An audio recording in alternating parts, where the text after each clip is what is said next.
This presentation was first given to the Carter-Steuben Glass Association at their annual symposium on September 9th, 2023 in Corning, New York. I want to begin with a brief history of the Dorflinger Companies and the glass that they produced. Starting with the history of the Dorflinger Companies, Christian Dorflinger was born in the town of Rostig in the Alsace region of France in 1823. He began his apprenticeship to become a glassblower beginning at age 10. He completed an 8-year apprenticeship and became a journeyman glassblower in 1846. After having completed his apprenticeship, he and his family emigrated to America. He came to America with his mother, his sisters, and his brother. He initially relocated the family to Indiana, where they had relatives, and then Christian Dorflinger returned to Philadelphia, where he worked for a time as a journeyman glassblower for the Union Glass Works in the city. After a period of about 5 years, Christian Dorflinger began to look for new opportunities and began his first glass company in Brooklyn, New York. That glass company was located on Concord Street in Brooklyn, and it was located adjacent to D.D. Miller's lantern factory. Now, Mr. Miller needed chimneys for his lanterns, and so the combination of Dorflinger's new small blowing shop and D.D. Miller's lantern factory was a perfect combination. And his business initially, Christian Dorflinger's business initially, was providing chimneys for lanterns and also bottles for pharmacy use and pharmacy ware as well. That business was successful, and so beginning in 1858, Christian Dorflinger was able to build a larger factory on Plymouth Street just off of the East River. This factory gave Dorflinger the ability to produce not only commercial products, but also the luxury cut glass tableware that he had been trained to make in France. In 1860, Christian Dorflinger built a still larger factory in Brooklyn, in Greenpoint, on Newtown Creek on Commercial Street. And that was the factory that produced the state table service for the Lincoln White House in 1861 that really helped establish Christian Dorflinger's reputation for excellence within the cut glass industry. Now, we don't have an image of the Concord Street factory when Christian Dorflinger owned it. There are images of what the building looked like later on. And similarly, we do not have photographs or engravings of the Plymouth Street factory, what then became known as the Long Island Flint Glass Works.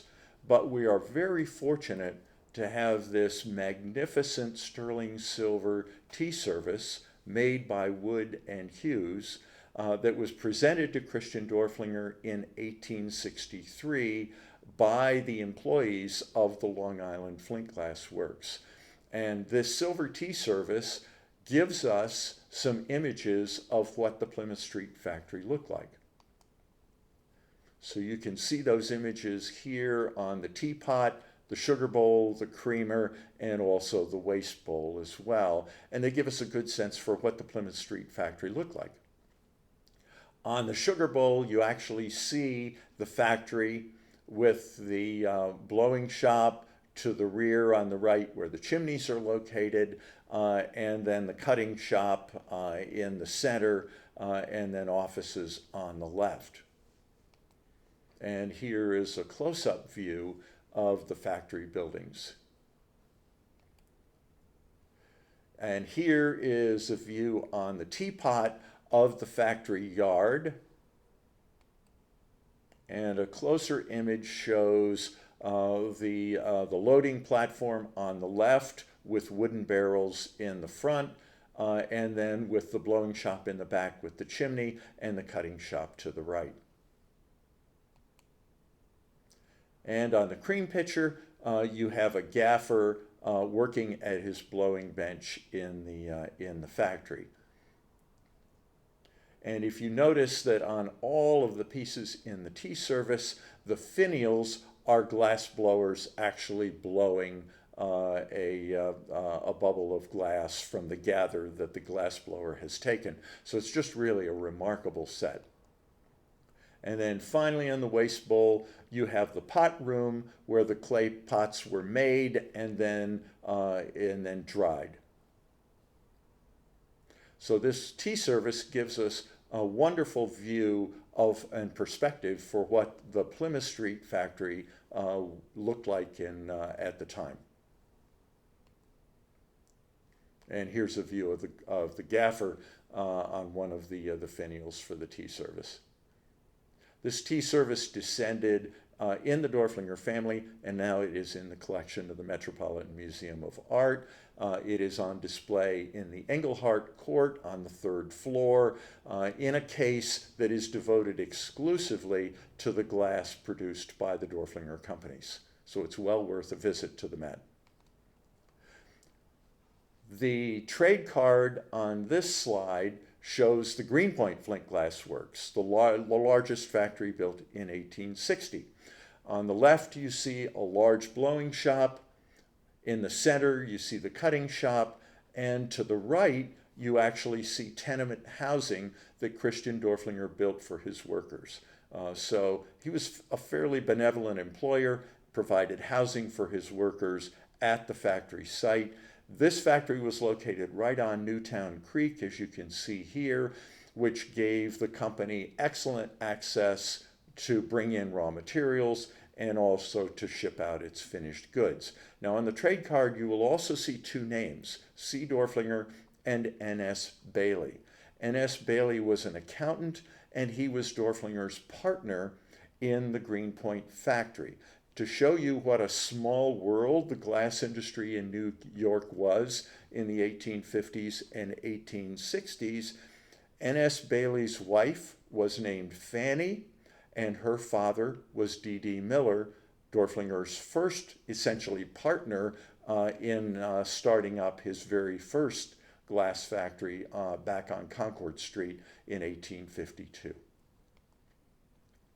This photograph shows Christian Dorflinger at age 35, and that was about in 1863. This was the time that Christian Dorflinger began his move from Brooklyn to White Mills, Pennsylvania. Like many of the glass company owners in Brooklyn, Dorflinger was looking to expand and grow his business. And to do that, he needed low-cost, reliable supplies of coal for his furnaces, and he needed excellent transportation to bring in the high-quality raw materials needed to make the luxury cut glass tableware, and also to be able to deliver his finished goods to market. We also think other factors had come into play. The Civil War was going on in 1863, the draft riots were occurring at that time, and there was considerable concern about a potential Confederate Navy attack on the Brooklyn Navy Yard, which was located adjacent to Dorflinger's two larger factories in Brooklyn. So we think those concerns may also have motivated Christian Dorflinger to begin to relocate. Now, when he first came to White Mills in 1863, he said, "I'm exhausted, I'm retiring from the industry, and I'm going to become a gentleman farmer." But we think his plans all along were to build a new, larger, and even more modern factory in White Mills. The two essential ingredients, as I mentioned, that Dorflinger needed were low-cost, reliable supplies of coal for his furnaces and good transportation. This image shows you the canal basin for the Delaware and Hudson Canal, located in White Mills, right adjacent to Dorflinger's new factory. And you can see these barrels lined with tin. Those were used to bring the sand, the lead, and the potash, the raw materials to make the glass, up the canal to the Dorflinger factory. The sand came from the Berkshires in Massachusetts, the red lead came from England, the potash came from Germany. So all of those materials had to be transported in. Also, the Delaware and Hudson Canal was built specifically to move coal from Carbondale to Honesdale and then down the Delaware and Hudson Canal to the Hudson River and then on to New York City. So the canal provided Dorflinger with everything that he needed to operate the new glass factory. You will also see a bridge in this image. Christian Dorflinger paid to have this bridge built because he knew that the railroad was coming just across the canal and the Lackawaxen River in 1868, and the railroad provided another form of very efficient and reliable transportation for Dorflinger to help operate the factory. So between the railroad and the canal, Dorflinger had excellent transportation arrangements. And this image shows the first train station with a train operating in White Mills. Dorflinger started relatively small, and in 1865 he opened the factory with a small blowing shop.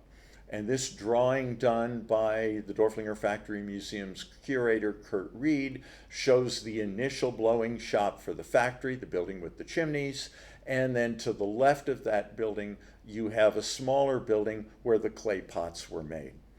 So initially, Dorflinger could blow what we call glass blanks, the glass before it is cut or engraved or otherwise decorated, and those blanks could be shipped down the canal to New York and where they could be then finished at Dorflinger's factories in Brooklyn.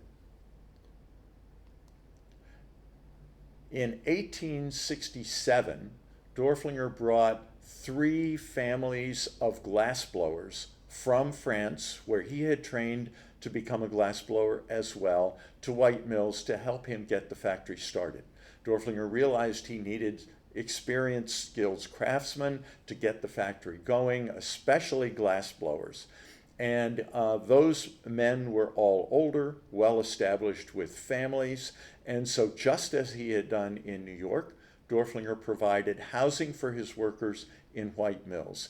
And this workers' house is one of the initial 7 workers' houses built by Christian Dorflinger in 1867 to house those first families who came to White Mills to help get the factory started. These are really lovely cottages. This one has been restored and is operated by the Dorflinger Sudan Wildlife Sanctuary. The factory grew very quickly. This drawing shows the factory in about 1868. So you can see the original blowing shop in the center, the pot house to the left, and in front of the blowing shop, the long building was the first cutting department. Dorflinger began to cut glass at White Mills in 1868. And then you also have a 2-story building with a small shed in the front, and that was the early showroom in White Mills and also the packing department as well. So by 1868, Dorflinger had added cutting as well as blowing, and now the factory was rapidly becoming self-sufficient. And at the top, you can see the initial group of workers' cottages for those first group of glassblowers who came to the factory in 1868 or 1867. Yep.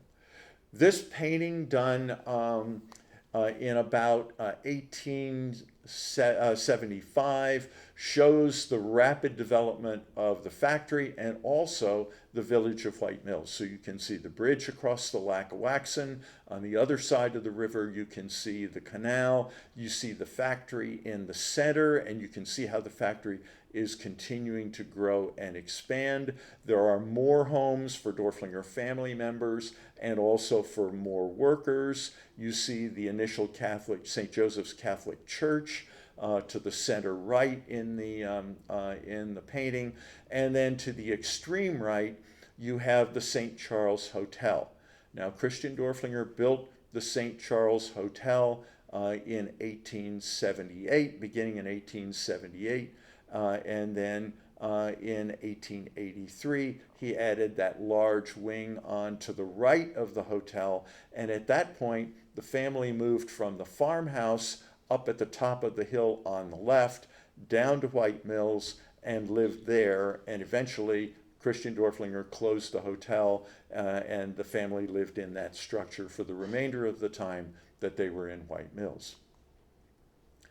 This engraving of the factory and the village of White Mills was published in the History of Pike, Wayne, and Monroe Counties in 1886. And now you can see the factory is growing rapidly again. You have what we call the upper early factory to the upper center to the left. Those are the buildings that were you saw in the drawing previously. Again, the showroom and the packing department in the center, but now you have a new cutting shop directly to the lower center in the building, the long, narrow building. Another blowing shop attached to the front of the cutting shop. The perpendicular building in the back was the decorating department, and the shorter parallel building in the back was the engraving department. And you can also see more homes in the village of White Mills in this image.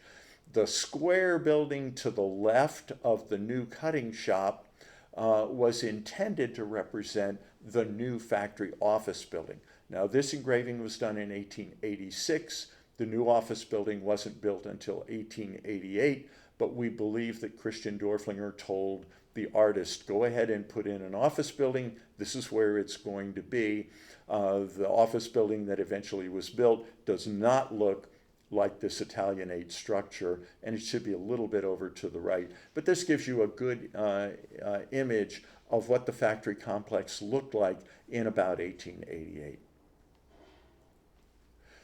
Another engraving published in the History of Pike, Wayne, and Monroe's counties shows the top floor of the cutting shop with cutting frames arrayed down the sides of the building, with the cutting equipment powered by a central line shaft powering each one of the individual cutting frames. And you can see how the factory has grown and expanded, and how Christian Dorflinger's business is growing and expanding as well.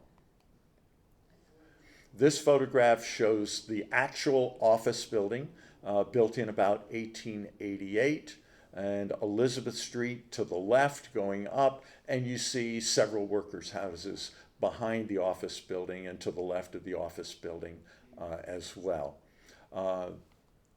And this photograph shows the office building on the left and the lower cutting shop, the new cutting shop on the right with the chimney. You can see parts of the large blowing shop in the back. The smaller chimney to the center right was for the annealing ovens to temper the glass after the glass had been blown and before the glass was cut. Now you will notice a large fence around the factory. Beginning in about 1886, labor unions began to try to organize unions in the glass industry. And the unions traveled from company to company and town to town. When they got to White Mills, they met with the workers, and the workers asked Christian Dorflinger to form a union. They informed him that they would like to form a union. Dorflinger's response was to refuse and to fire all of the workers who wanted to form a union. Not surprisingly, this created a fair amount of unhappiness within his workforce, and so this large fence around the factory was built in an attempt to try to protect the factory from any kinds of damage or accidents that might occur. Now, unfortunately, in 1892, the fence didn't provide the kind of protection that Dorflinger was hoping for, and a fire broke out in the decorating department, that large wooden building, or actually in the packing department, and spread quickly throughout the factory. And the fire spread to the decorating department, this large, long wooden structure perpendicular to the cutting shop. And although the decorating department didn't actually touch the cutting shop, it was located close enough so as the fire burned, the fire could blow out the windows in the cutting shop and set the cutting shop on fire as well. And this photograph shows the effects of the fire on the factory. The blowing shop you can see attached to the front of the cutting shop was damaged. The cutting shop itself was damaged very heavily, and you can see one of the furnaces in the upper blowing shop to the right. Virtually all of the buildings in the factory suffered some damage. The only buildings that remained relatively unscathed were the factory office building, which you can see on the right in this photograph, and the building that made the clay pots to the really the extreme upper left portion of the factory property. Christian Dorflinger immediately rebuilt the entire factory and repaired all of the damage to the factory. The blowing shop attached to the front of the cutting shop was back in operation within a couple of weeks, and the cutting shop, amazingly enough, was back in operation in about 2 months. So given the extensive damage, it's pretty miraculous that the company was able to completely rebuild and get back into operation within a matter of just a few months.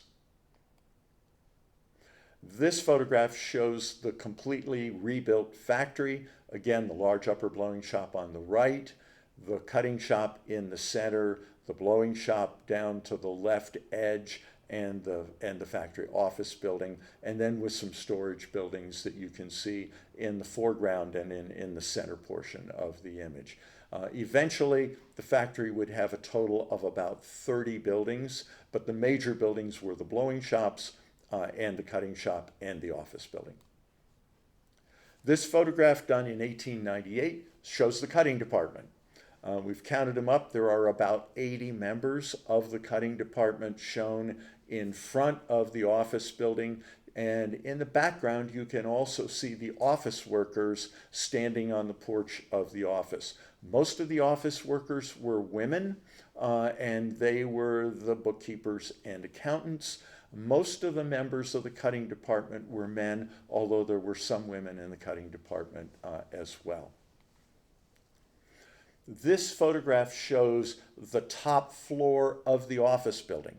Now, the office building was used for two purposes. First, the bookkeepers and accountants worked there. It was where the workers were paid. It was also where Dorflinger would meet with his business associates, his customers, and his business partners. But upstairs in the office was the wholesale showroom in White Mills. Most of this glass was sold through jewelry stores and glass and china retailers. And the buyers could come to White Mills, go upstairs, look at the glass, and then place their orders. And in the room, you had these long tables with mirrored tops. The glass was put out on the tables. And here is the table on the left side of the room. You can even see some of the glass wrapped to get ready for shipping. The factory continued to grow. This is a view looking along what was Main Street in White Mills, now Route 6. You can see the cutting shop and the lower blowing shop in this image. The building to the right on the center was the White Mills Hotel. And in the foreground, you have the sand house where the sand was stored, and the lead house where the lead was stored as it came up the canal and on the railroad. Another blowing shop, a third blowing shop, was added to the factory in 1902. That's the building here to the right. And in 1905, Christian Dorflinger added a gasification plant. And for that last blowing shop, Dorflinger would have bituminous coal shipped across the state of Pennsylvania, and the gasification plant would convert that coal to natural gas to be used in that last blowing shop. The advantage of the gas was that it was hotter with more and cleaner and with more consistent temperature controls. So it was a further improvement over the coal-fired blowing shops that were the first two blowing shops in White Mills. And this really completed the factory. You also have a nice view up Main Street as you're heading from White Mills toward Honesdale. This is our state highway sign for the Dorflinger Glass Works that reflects the history of the factory and Christian Dorflinger's important role in the American luxury cut glass industry. The two remaining buildings from the factory are the cutting shop, here seen on the right, and the office building on the left. So out of those 30 buildings, these two buildings have survived, but fortunately for us, they were the best of the buildings within the factory complex. And these two buildings are now the home of the Dorflinger Factory Museum, following a 6-year renovation process to renovate the buildings and then to install the glass collection and create the museum. Here's a view of the office building today. 2-story and bluestone building, about 24 feet by 24 feet square.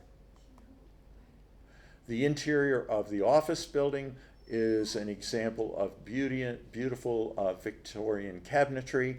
The lighter color wood, the beadboard wood on the walls, is chestnut.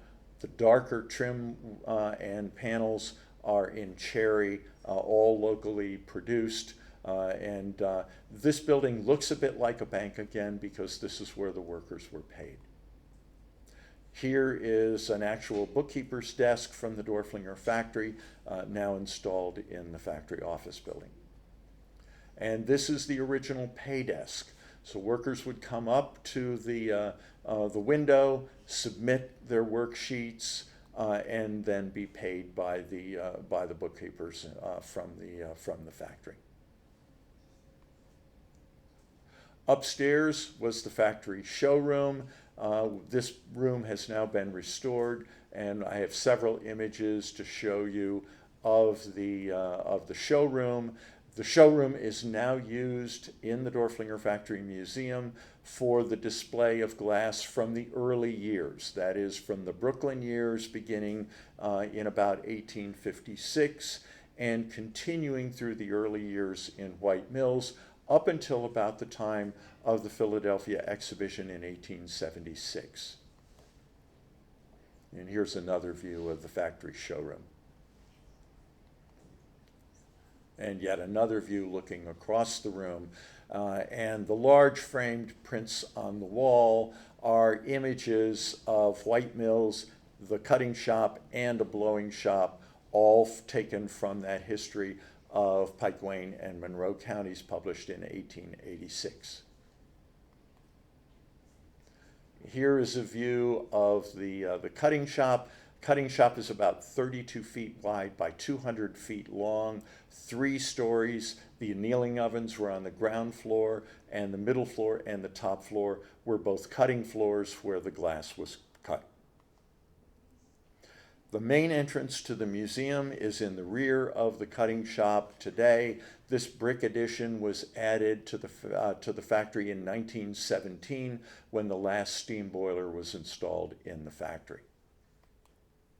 Going into the entrance to the museum, we have exhibits in the entrance showing at least some of the glass produced by the companies. We have this wonderful model of the glass cutting process that we use extensively for school visits to the factory museum, and a couple of images of the factory buildings. Another view across the main entrance to the museum. This space we frequently use for special exhibits and also from time to time for lectures as well. Here's an example of how the model is being used for schools, for school visits that typically occur in May to June of each year. Moving into the main galleries within the museum, the broad themes within the museum are: how was this glass made? Who were the people who made it? And then second, how was this glass used in society, and who were the people that used this glass? So we begin with an exhibit on glass blowing with equipment from the Dorflinger factory. We quickly move to a display on glass cutting, showing how the cutting frames were set up. These are actual cutting frames from the Dorflinger factory. The photograph to the rear is of the top floor of the cutting shop, done in about 1905 to 1906. This wonderful glass cutter was a gift to the Factory Museum from the Corning Museum of Glass. And he is working on the first stage in the cutting process called roughing. We have a complete Victorian dining room set in about 1895. The glassware on the table service is in Dorflinger's Parisian pattern, one of Dorflinger's very famous early patterns.